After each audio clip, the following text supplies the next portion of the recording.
What is going on? Today we have a new crypto project called Devl Token, okay? And we've got the lead dev Mephisto here in the hot seat, and we're going to be grilling him with questions, trying to figure out, hey, is this project worth our time and money to invest in? Is this going to help us get to bigger gains, or is this a little bit of a scam? If you're new to this channel, my name is Aaron. I'm on a journey to my next Bitcoin while helping you to your next Bitcoin. I am not your financial advisor, okay? This is never financial advice. I'm just bringing people to you with I got a lizard brain, right? Gorilla arms and diamond hands exploring the wild west of cryptocurrency with a whole bunch of other cowboys. If you want to roll with us, hit the subscribe button down below. Join the saloon. That's where we're always talking about new projects, up and coming projects, and they get the heads up on all the latest videos that are coming out, of course. And, this is, look, I'm just trying to do my due diligence, my best research into new and upcoming projects. And I figured out that the best way to do research is to ask the lead dev to his face. I want to get belly to belly, eye to eye, and say, hey, what is your project all about? And I got some questions that maybe you might agree with or not agree with. But this is, in my opinion, it's better than watching a website or whatever. So we have got Mephisto in the hot seat by Devl Token. Mephisto, welcome to the hot seat. Hey, thank you so much for having me. It's great to be here. I'm glad you're here too. Let's get a little bit into who you are. You know what I mean? Like I asked all the devs to really dox themselves here, and so maybe give me a little bit of origin story about who you are and where you come from before crypto. Yeah, I was originally going to hide a little bit of my origin story, but I did a really poor job. If you look over there, that's a campaign sign. My background, as far as professionally goes, I've worked in communications, I've worked on government offices, and I've worked on political campaigns, actually. Although this token has nothing political except for the fact that cryptocurrencies are kind of inherently political. No matter what your interest is in crypto, whether you just like to, buy SHIB, you're actually participating in this sort of financial revolution. I'm But, about it. I'm but so about that. I right, I have no know. idea. I tell that to people. I'm like, I'm not, I'm hesitant in this space to tell people, like sort of my day job, because then all of a sudden they think that there's ulterior motives, as if you can't be anything more than one thing. But I will say that contributes a lot actually to sort of the uniqueness of this token, or the uniqueness of the approach. When you're talking about your day job having been convincing voters or convincing a lot of people of a particular subject matter, exploring issues, in a sort of a public sphere. But then also, crypto's right now under a hot seat, politically speaking, right? Whether we want to or not, all around the world. And our project, which I know we'll get into, deals with some aspects that will be up against some sort of regulatory frameworks, and that's just what we know is coming out. So having that background, having those connections, and having that knowledge, I think will definitely help the token. But as far as my Yeah. tech background goes, I've been ride or die computer nerd, right? Ride or die internet nerd, just like a lot of people in crypto. I been building computers since I was very, very young, and actually, I am one of the people. I'll tell like a very quick, sad story. I'm one of the people that heard about a little coin called Bitcoin back when I was in high No. school. I got a job at 15 and a half. So I was the only one of my friends, as we started talking, being internet nerds, like, oh, have you heard of Bitcoin? Whatever. Oh yeah, it's cool. I think Bitcoin had been out for about 2 years um, at the time. So we're talking about it. I'm the only one who has about $300 in the bank for my job, and so I'm in class on the computer, not paying attention, and I'm going through the horrific steps that it took at the time to buy Bitcoin, right? And I'm going in, I'm doing it, going, okay, I got to like whatever it was, I don't remember. It was like step 12 to set up, these wallets and everything, and I have no idea what I'm doing. This is all new to me. And the bell rings, and I go, oh, I'll do it later. And later that night, I go off and I play some like MMORPG, totally forget about it until Bitcoin hit its first like $10,000 mark, and realized that $300 years ago would have been like, even then, I mean, now it would have been hundreds of millions of dollars we're talking about. So You you you had to go and play EverQuest. You had to. I You know what had I mean? to, I had to. I'm not even going to say what I was playing. It was way worse than EverQuest. So, RuneScape. so You had to play RuneScape. it was better than RuneScape, but Uh, I'm gonna like all the RuneScape people are gonna dump on the token now. yeah. But Right. Yeah. yeah, so I've been familiar with and following the crypto world, kind of from the very beginning, sort of on the outside. Around 2018, I got very invested in ETH.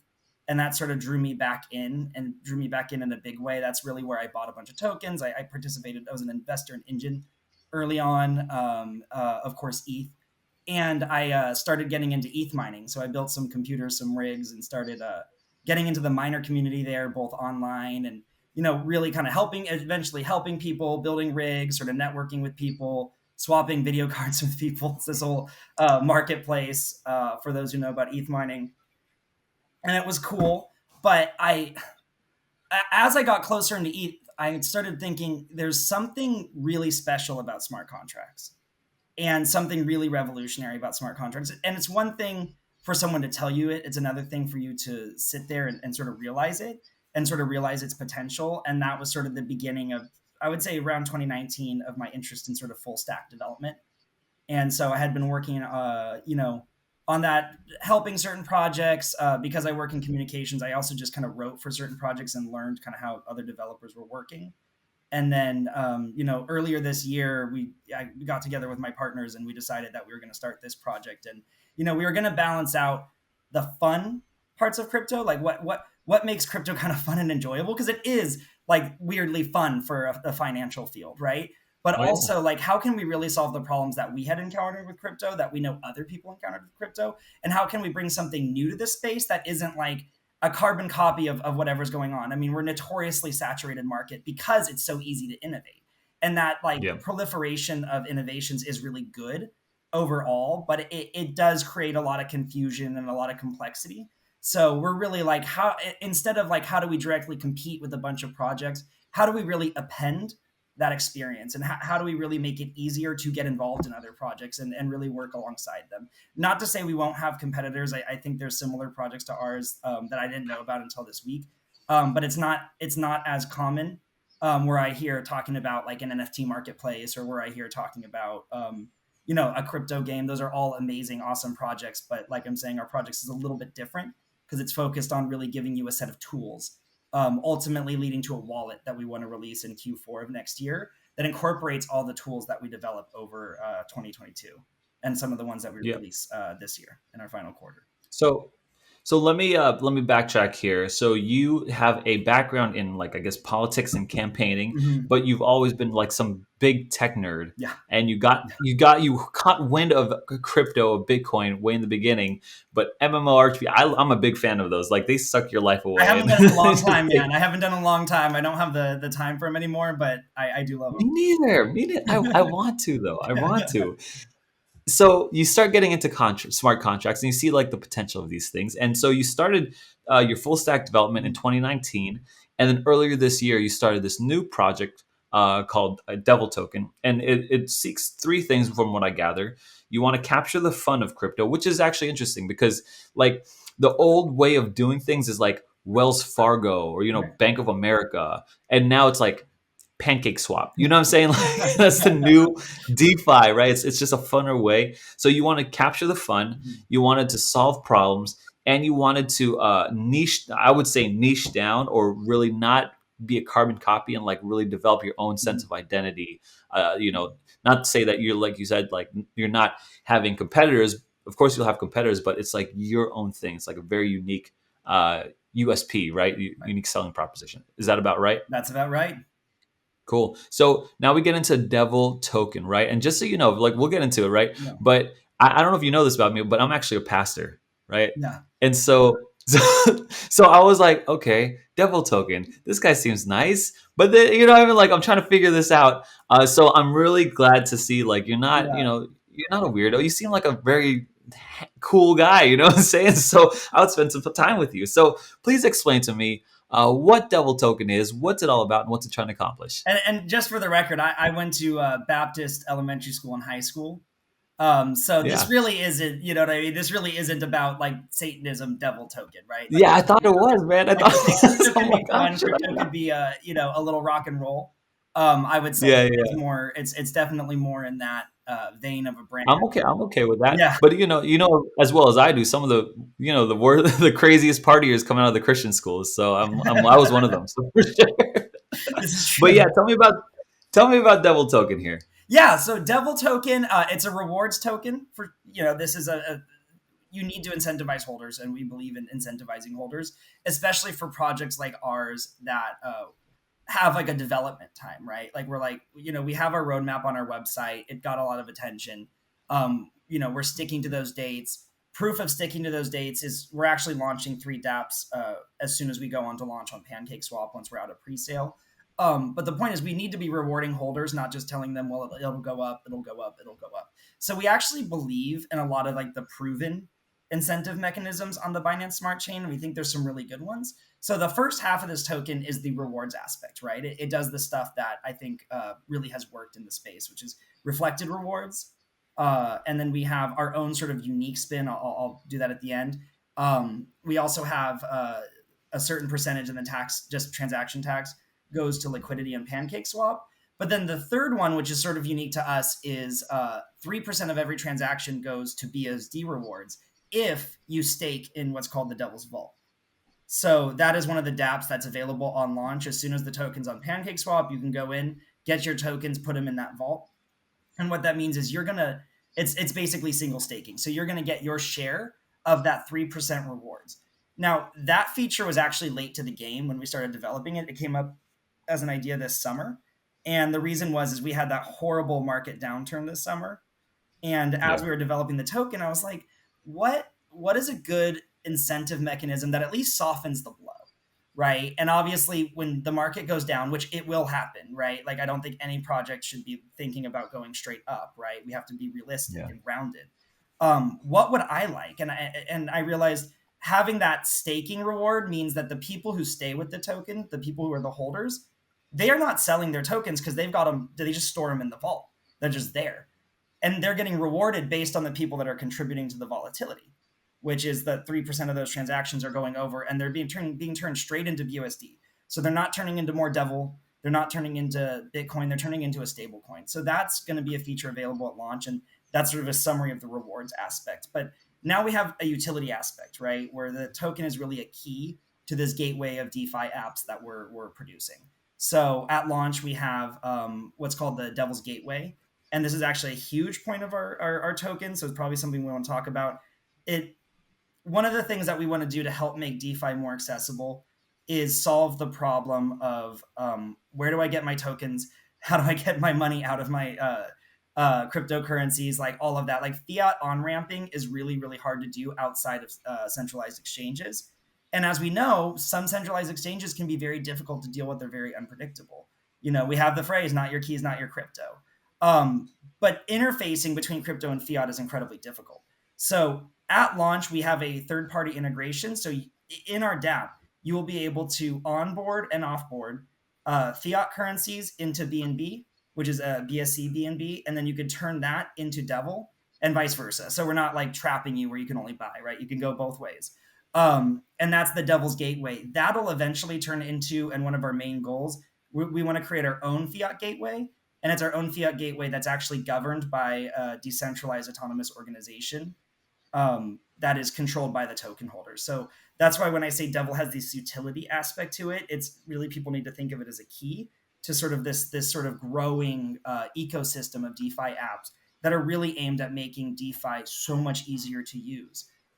So that's sort of the utility, and we can go through some of the stuff on the roadmap that would also be part of. Yeah, so Yeah. let me recap here. So one of the you've got the standard LP add contributions and Mhm. reflection. You've got the 3% BUSD for staking into the Devil's Yeah. Vault. Okay, so if I take my Devil token, I stake it into the vault, then I start receiving 3% of BUSD that's coming from the people that are adding to the Yeah. volatility. Did I hear correctly that you have a game in store? No, we don't have a game planned up. Okay. Yeah. Okay, so but a gateway. You have a gateway in Gateway. Yeah. store. Okay, so you have a gateway, and that's basically let me see here. That is basically on ramping people from fiat into BNB. And vice versa. Yeah. So it's a fiat on ramp getting BNB, from your bank account or credit card into BNB. So using your fiat currencies, and then you could use that to buy Devil. But at launch, you'll be able to do this all in one screen. Gotcha. Okay, and then how are you doing that? So that's that. Like I said, at launch, that has to do with a third party integration. There's actually a Okay. service called OnRamper, and we worked with them and got an API key, and that's integrated into our dApp. So that's the service that is basically an aggregator of all these different fiat on ramps. It gets really technical, but the point is, it selects you put what your fiat currency is. So if it's US dollars, you put US dollars. And in this particular case, you can only get BNB, so Binance Smart Chain BNB, and it'll connect you to the best service provider that allows you to turn your cash or your fiat into BNB. So that's the first step. But then the dApp also knows your balance; it captures your balance, and right there in the dApp, you could also then interact with PancakeSwap, which is this main liquidity pool at launch, and you could just buy and sell Devl directly from that app. So that's the reason we think that's important is one, it's just easier for everybody who's in DeFi instead of having all these different tabs and accidentally putting the wrong wallet in one. Like this is all, one step really, or at least one screen. But also we're Yeah. looking at bringing new people into crypto and DeFi. Like that is one of our stated goals. And, I've tried to get people into crypto, and it's just the way you have to navigate the space. They feel like there's a lot of barriers and they just get frustrated and give up. Oh So yeah, there are a ton of yeah, barriers. there's a There are a ton ton of of barriers. barriers. And like you're saying, like for us, we're like, cool, but someone sees Pancake Swap and they're like, no way in hell am I putting my money in something called Pancake, No way, right? no way. So Right. I, So I was scared to download a wallet onto my browser. I was like, 100%. At first, I was terrified of MetaMask many years ago. I was oh like, why yeah, is it a fox? And the point, it's this isn't any bad stuff. We're not criticizing it. It is a new space, and so it's inherently obscure. And sure. we're looking to put a face on it that's just way more accessible and way easier to use. So that's the gateway. We also, like I said, we have that staking. The other big part of our project is governance. We believe in empowering our holders and making this project eventually as decentralized as possible. So Mhm. when you launch a token, it's incredibly centralized because you've got to rely on the developers, and the developers really have to build it out, right? And you can lock the contract. Some projects renounce the contract, but that's not good if you're developing because you may need to change things on the contract. Renouncing just means you give up ownership forever. Yeah. So we feel at launch it's important to have some aspect of governance. So at launch, people will be able to use a dApp called Devl Lock, and that'll lock the contract. And in order for us to open the contract to make some changes, we're going to have to tell people what those changes are, and then we're going to have to request a vote to vote with all the holders to allow us to unlock the contract. It's a very simple starter of what the governance will eventually be. And throughout the end of this year and next year, we'll have a governance structure that I think that'll be one of the most robust, at least in the Binance Smart Chain network. That'll require, like, holders can actually make propositions like, I really want to change this, and they'd have to vote on it. And then every single election would be directly tied to that action, and it would take place. So it would remove all sort of custodianness from the token eventually. But again, that's on the roadmap. It's got to be developed technologically speaking. But then it also has to happen when the holder base has grown enough so that any one person can't take control of the token. So you're creating what is commonly known as a DAO, right? Everyone, Yeah. if you're watching this, if you don't know what a DAO is, it's a DAO, Mm-hmm. decentralized autonomous organization. And it's basically where you're voting on different steps or actions taken by the whole organization. And so that's what Mephisto is describing here, if no one knows, and which is really interesting because I've never seen this happen. Well, first of all, I want to go back to the gateway. Yeah. I love that you're trying to be frictionless. Like I don't want to understate like just how much I love that to onboard new people, especially having on one screen. Because right now I'm clicking around my little browsers, Mm-hmm. like I'm going different tabs. It is entirely confusing, especially if you like miss one word on like a memo and you're trying to switch out money. It's nonsense. Oh, it's hard. So I love that you're trying to make it Mhm. like as easy as possible. And then the other one is the lock, right? And I really like this. This is very interesting because your idea is to lock the contract, but Mhm. still give power to change it. And the power is not centralized; it's decentralized to other people. So it's a vote onto what kind of changes can be made to the contract. So Yeah. is that about right? That's about right. And that's just a starter. We want to make it way more decentralized over the course of Sure. the roadmap that's released, which is the 2021-22 roadmap. So So tell me about the roadmap here. yeah, I mean it's a lot. We've got a lot planned. I gave you sort of the technical stuff. I know some people will love it, some people will be like whatever. So going into the end of this year, it's really focused on what I've talked about and sort of upgrading a lot of the existing dApps. And then starting next year for Q1 2022, we have some more, I think, I guess I would say more exciting to the space ones. I mean, this is really exciting to me. It's really exciting to some people. And if you're a holder, the gateway is especially exciting to you because that means we're going to be advertising to people who are not being advertised to by these other crypto projects, which is a lot. I mean, that's a much larger pool of investors, right, than the ones that we're all sort of competing for. So Who would you invest in? Who's that specifically? it would be pretty general audience. We're talking about. I mean, I so in the test version of our DApp, I actually on the testnet version, I actually had my grandpa use like a test credit card number you have, and he actually was able to take that credit card number and buy BNB and then buy Devil through the DApp, right? So that's the at Okay. launch DApp, right? And we want to make that even easier to use as the time goes on. So in that case, we're able to advertise to anybody who has a slight interest in finance or a slight interest in tech, which really Okay, so opens yeah, up. that's Yeah, so I'm from a marketing background, right? yeah. And so when I hear marketing, my ears Mhm. really perk up. So when someone says we're going to advertise to everyone, to me that's a red flag. It's like Mhm. you can't advertise to everyone. It's like not everyone's qualified to still invest in things like crypto. No, So I'm glad you yeah, said yeah. something like still interested in finance Mhm. and still interested in tech. Could that make sense, right? Yes, yes, Where would you find these people? Is it like a YouTube video, yeah. or Mhm. paid Facebook ads, or a billboard somewhere like in some Silicon Valley? Like, what is it here? Yeah, I mean, billboards, of course, are always interesting. I think, without revealing too much, the brand of our token could cause a stir if it's on a billboard to some degree. So Yeah, that actually might, well, that might provide some guerrilla marketing opportunities if you're a sure. marketing guy, right? Where Yeah. you're earning a lot more free media off the existence of a paid media campaign. And I'm not the marketing guy; that's one of my partners. But of the stuff we talked about, of course, Google is like the holy grail in a lot of ways, just because you have so Mhm. many powerful tools. And through that, YouTube, definitely targeting that. I think we actually have an advertisement plan for a YouTuber who doesn't normally he's never dealt in the crypto space before, so we're going to be tailoring the ad for that. So after launch, that'll be our first soiree into that Oh, cool. sort of marketplace. But if you brass tacks from a marketing background, um, as the roadmap develops, I think we're going to look for other people, like other communities or other demographics to target. I think early on, you're going to talk about finance people, people who have money, people who are looking to invest in things, but who Hmm. probably have heard about crypto, but just can't quite get past the barriers that we talked about, right? Sure.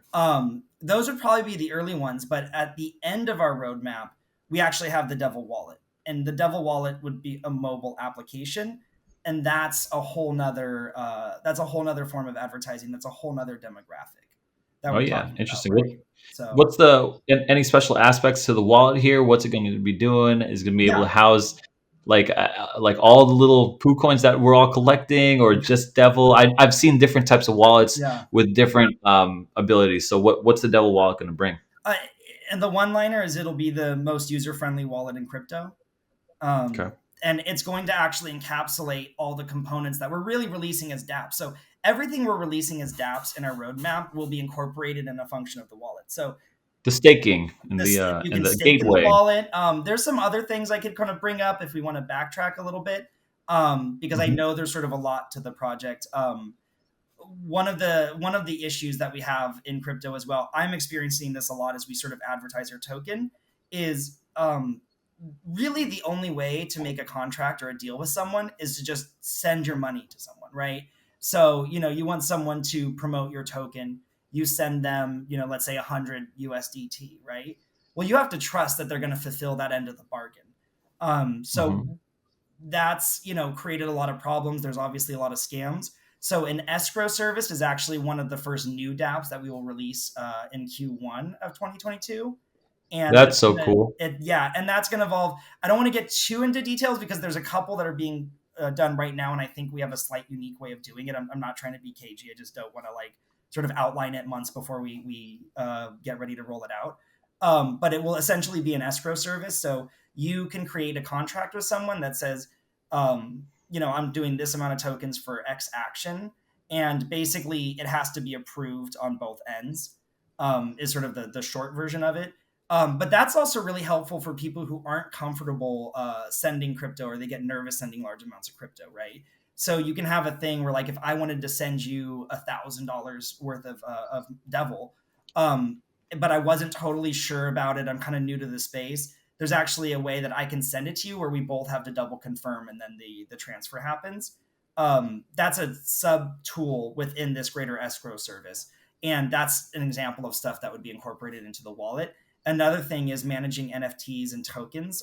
We do want to go multi-chain, and that's, has to be timed in with the DAO, because we, again, want to be decentralized, but we'd ideally like to go multi-chain, and that's included in this roadmap. And a huge part of it is because one of our dApps, and one of the functions of the wallet, is being able to have greater sort of insights and control and management of your tokens and crypto assets like NFTs. We know NFTs are huge. We are not making an NFT marketplace that I know of right now, but we do want to help people manage NFTs, and provide some other useful tools within the NFT space that people are currently lost on. So we have like an NFT creator initiative that will come out with that. We'll kind of partner with NFT creators and maybe other marketplaces and say, hey, this is actually a useful tool to use. That's another dApp that we're rolling out. And again, that's everything we're building is building in succession, leading up to this wallet, where the ultimate vision of the wallet is it has its own fiat to crypto gateway that's outside of Binance, that's outside of Coinbase. It's its own thing, and it's as controlled by a DAO and as decentralized as possible, right? Or at least it's working its way towards that. I mean, that depends on a lot of factors, right? So you have sort of this easy to use, fresh, free wallet, but it's also custodianless eventually, right? It's all ultimately owned by the holders of Devl, and really empowers the community to sort of have this wealth of an ecosystem with all these tools at their disposal. So you're developing a whole tool suite, like a Mhm. little Batman belt here. You Yeah. got a staking system. You got a gateway, on ramp, off ramp for fiat. You've got an escrow service, which is a minor part of it. NFT management. You've got multi chain. You've got a DAO managing all of this. Mhm. Coordinating all of it. Um, you you know into this one user friendly. The UX is going to be beautiful. It's going to be free. Basically, an app, right? This Yeah. wallet. Uh, that's a lot, man. That's a lot. That's a lot there. What is the one thing do you think? I mean, there's a lot of things, right? Mhm. That could bring catalyst right here. But what is the one thing that you are like the most excited about that will bring the biggest catalyst, price moving on your coin, on your project? Fiat to crypto gateway. Um, I had no idea that we would be able to do this at launch. I understand it's just a third party integration, but there's some other technicalities with it. The fact that the dApps are ready to go. We're just trying to go through a strong pre-sale, and we're going through our marketing phases. But as soon as we get there, the fact that at launch people will be able to use this tool, which is a pretty effective tool, that's really exciting to me, because again, it's talking about opening the doors to not just DeFi, but to this token, with people who just normally we wouldn't have any other access to, right? I couldn't advertise to certain people just using PancakeSwap, right? And being like, oh, well, you just got to go on here and connect your MetaMask or your Trust Wallet. So being able to have that's huge for me. Having our own fiat gateway would sort of be the next evolution of that. That has me really excited. But it also has me really excited that there could be this Devl wallet, right? That not only benefits holders of Devl because it sort of brings people into that ecosystem, but that people can just use and make DeFi easier. Because like one of the things we want to do and philosophically believe in is we want a very successful token. We also want to make the DeFi space better, right? We believe in cryptocurrencies. We believe in the power of cryptocurrencies. We believe in the inherent freedoms of improving this space, of making the space safer and more secure, and being able to contribute and be a part of that, while of course having a token that's doing well. I mean, like, what could be better than that, you know? What is, you said make the DeFi space better? Mhm. That's philosophically at your core. What is better? I would see better as more secure, simpler to use, like we're talking about, less obscure. You know, in the way that it's pretty easy now, right? Like my parents have figured out Zelle. through Chase. In the way that it's pretty easy now to get on a banking app and to relatively have control of your money, like send money here, check your stocks here. Like we need that simplicity and that UX really in crypto. So that when I talk about like making it easier, it's really that it's easier to understand, easier to use, and sort of you talk about like this like pure like or this iceberg, right? Where it's like if you really are just interested in the tokens and how to use it, you only see this. You don't need to see all the other complicated stuff. And you can go down further the more that you're comfortable in. I think that's sort of the ideal UX to me. Um, so that would I would say that would be better. And then the other thing is continuing to push the actual philosophies and principles that I think are foundational to DeFi. Ethereum is foundational to DeFi. So when you talk about Charles Hoskins or Vitalik, the founders of Ethereum, when you hear them talk, it is very much about opening up and sort of having cross-border financial markets and sort of these financial markets that exist outside of traditional finance. And I think with that comes individual financial freedom, definitely empowering people to be able to make their own decisions and have their own tools and access. And I think when we talk about making the DeFi space better, it's making sure that our projects and our successful projects really stick to that ultimate mission. That's foundational and the reason that the whole ecosystem was founded in the first place. Yeah, I mean, personally, for myself, I made it a goal never to have to use the dollar bill ever again. Yeah. I'll be paying in Devil or I'll be paying in Bitcoin or something. I never want. I want that other third Mhm. party or that alternative Right. for finance. That's what I'm trying to get to. So Now, this gateway thing is very interesting because it offers that on ramp off ramp for me. However, when I deal with the centralized exchange, they're able to, uh, take care of my taxes for me, right? They could mhm. send the government, they'll tax list or whatever, or they send me it. How does this gateway or other gateways that you It's might come up with in the future, how do I figure out my taxes with that? That's an amazing question. That was one of the that was actually sorry, I'm like impressed that you asked that because that was actually one of the things that led to the concept. This was very early on of us releasing a suite of tools in the first place. It's not on the roadmap because it's just going to be a feature within one of our dApps. Most likely the V2 upgrade for the gateway, and certainly the wallet. But I have had a really rough time trying to figure out taxes with crypto because I use Binance, I use Coinbase, I use KuCoin. I have all these different centralized exchanges, and then worst of all, I use like three different wallets for DeFi. Right. So this year, I'm set aside on my calendar 3 or 4 days where I'm going to order like a Pizza Hut pizza and lock myself inside and I have to go through line by line. I try to keep track, but it's complicated, especially if you're a token owner and launching a project. And I'm going to have to sit for 3 or 4 days by myself figuring out the taxes. So that is something that we are going to have implemented into one of our dApps. It's not going to be at launch. And what that would be is a simple sort of data table that comes out from the transactions that you've allowed the Devl contract to interact with. So you have to approve it. It's not like it's going to be Big Brother reading your contracts. You're going to have to let it in the way you Mhm. would kind of the other tax software, but it would prepare at least a document or a data table that will make it so much easier to deal with whatever taxes in whatever country you're paying for using whatever software you're paying for. A simple CSV, or Excel sheet.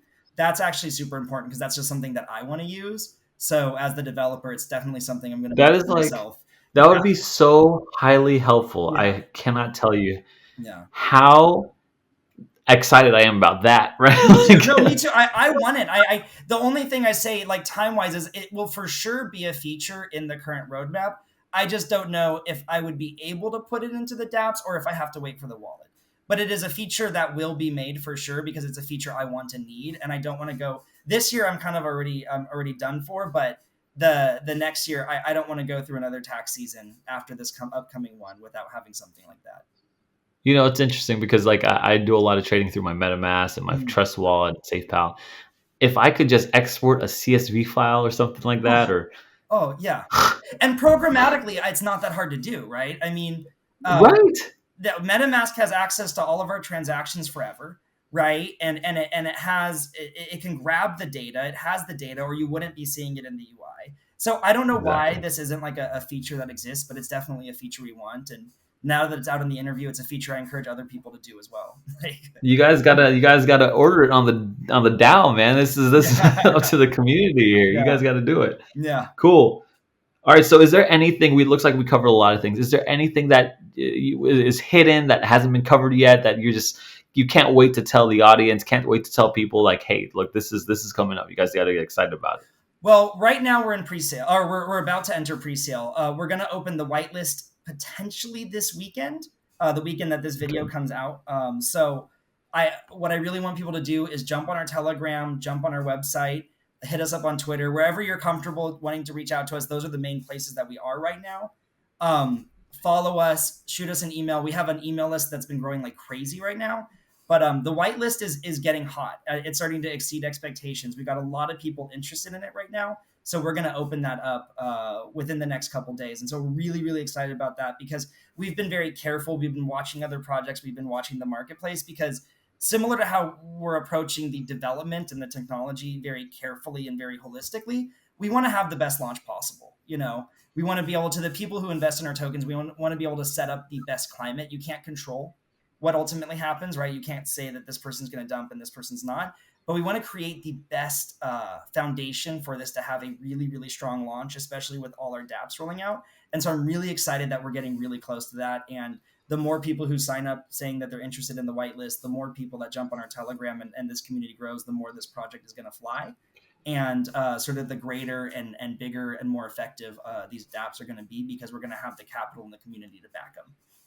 What are some of that? You said you want to create the best climate. I love that word, right? Yeah. What is it that you'll be doing to do that? How, are you protecting against sniper bots? Are you protecting against like what are you doing to create that climate here? So all of the above, you want to it gets technical, it's interesting. You want to balance based on your current community and understanding what the financial interests is of the community. You want to decide, okay, so this is sort of going to be the goal of funds we're going to raise in pre-sale.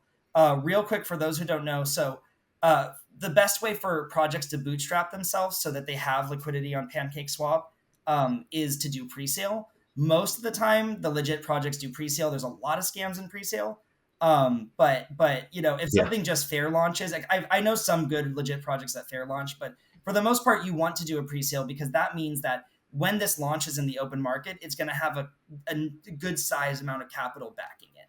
Because it's an automated marketplace, you need to have a certain amount of BNB in the case of Binance Smart Chain and a certain amount of the tokens, and that sets the price. You do not get to set the price on Right. your own.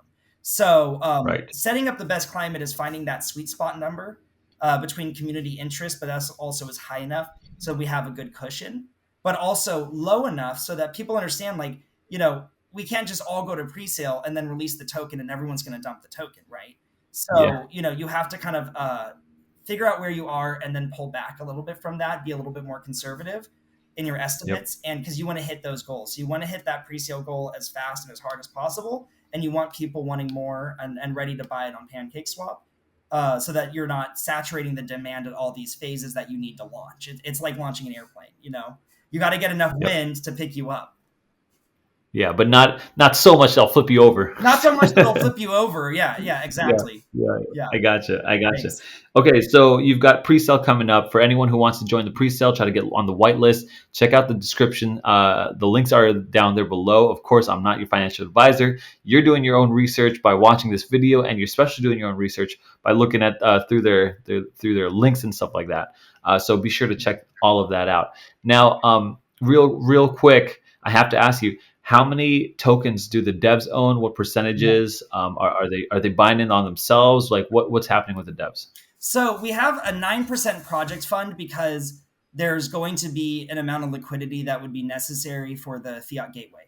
So when you see like a 9% project fund, you're like, it's sort of this encompassing, and we broke it down in our light paper, and there's going to be an update to the light Okay. paper to break it down further. But 9% is effectively the dev fund, but I don't want people thinking that means the second we launch, we have 9% of our tokens. The provider that we're using for pre-sale is as Pink Sale, and they actually have a very good locking mechanism. So most of those tokens are going to be locked, and they're going to slowly unlock over time after launch.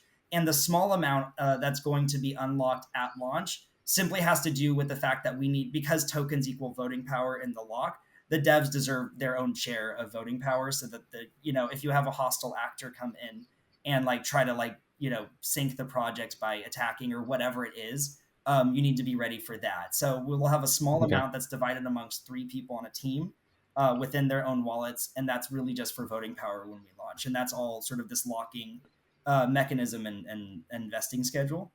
So that's it. Okay. Yeah.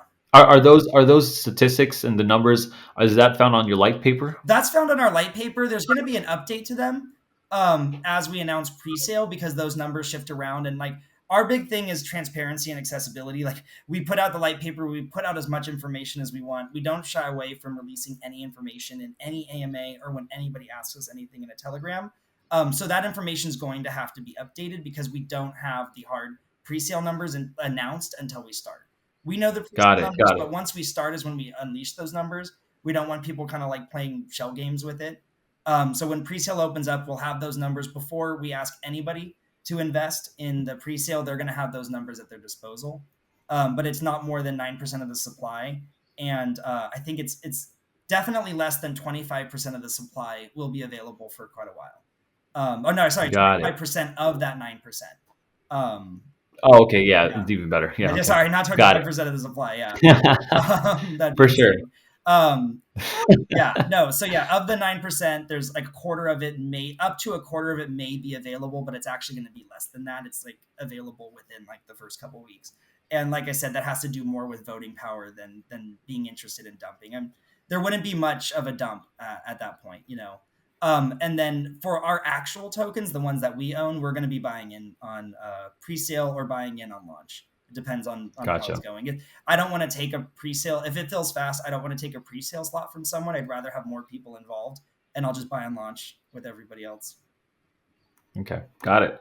Okay, cool. Yeah, well, it seems like we've covered most everything here. Like, guys, if you are interested in this is right at the very beginning, right? There, Yes. Yeah, you this need to is get on early. This is ground whitelist. floor. This is early, like, and I know the Cowboys like to ride at dawn. They like to ride early. Yes. They like to get in these projects early. So, look, do your own research. Check this project out. Go in the description down below. I'm not your financial advisor, so if you make money, that's on you. Good job, man. But if you lose money, you can blame me, but it's not. It's not on me. It's on you.